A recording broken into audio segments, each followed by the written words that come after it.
Rainbow Dash!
One winter's evening, Fluttershy came to visit Henry.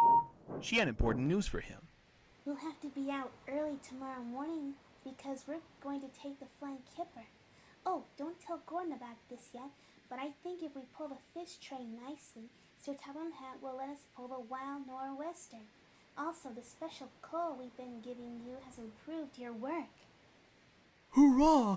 That will be lovely. All kinds of ships used the harbor yard at Knapford Station on the west coast of the Sudrian Sea. There were passenger cruise liners, cargo ships and barges, and fishing tugboats also come in the area. They unload their fish on the quay. Some of them goes to local shops and markets in town, and the rest go to other places and towns across the island far away. It's all put on a special train that the workers call the Flying Kipper. By the time Henry and Fluttershy arrived at the harbor yard by 5 a.m., they were ready. There was snow and frost in the air. Workers hustled about, loading up the vans with the crates of fish. When the last door slammed, and when the conductor showed his green lamp, the Flying Kipper was ready to depart.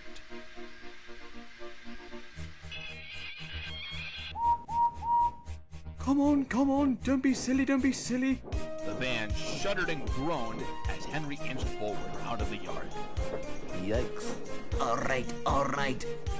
That is better.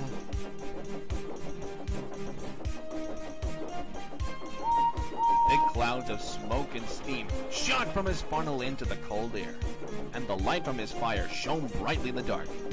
And to Fluttershy, seeing all this, it all seemed a magical moment for her. Important train coming through!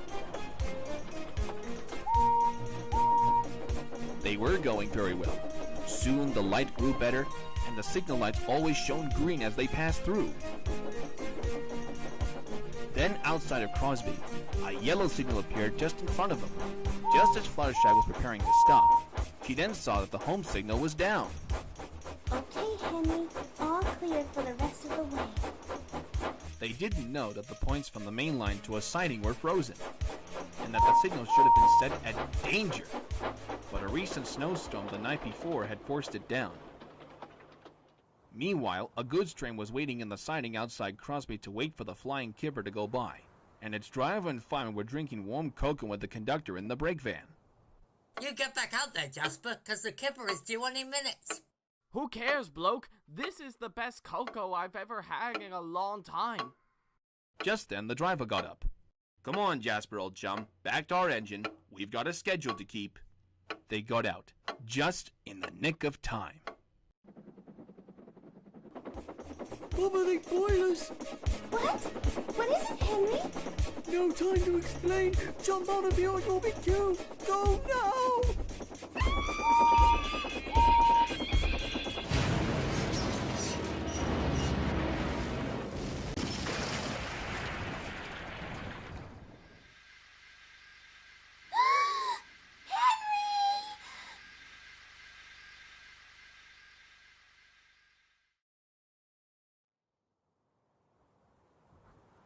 By the next morning, Henry regained consciousness after the crash. He found himself lying on his side in the snow, in a complete daze. He was then surprised to see Fluttershy leaning on his buffers, sobbing her little heart out.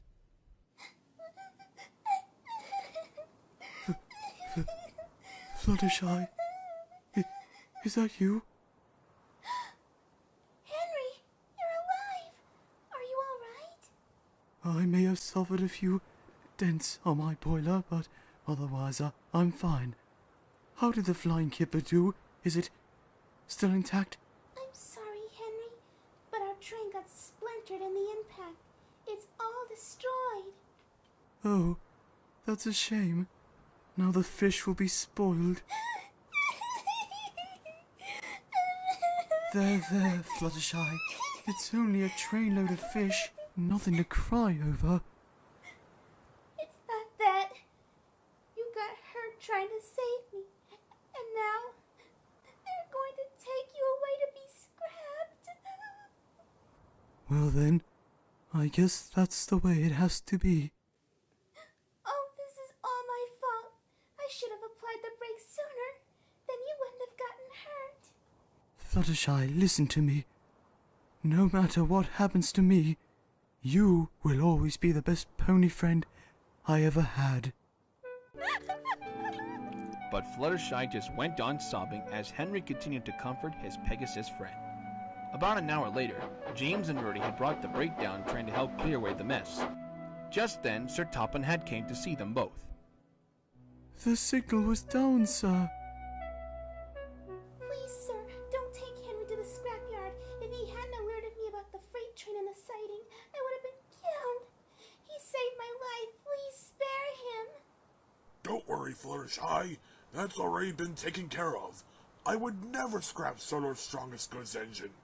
Besides, ice and snow caused the accident here, not you.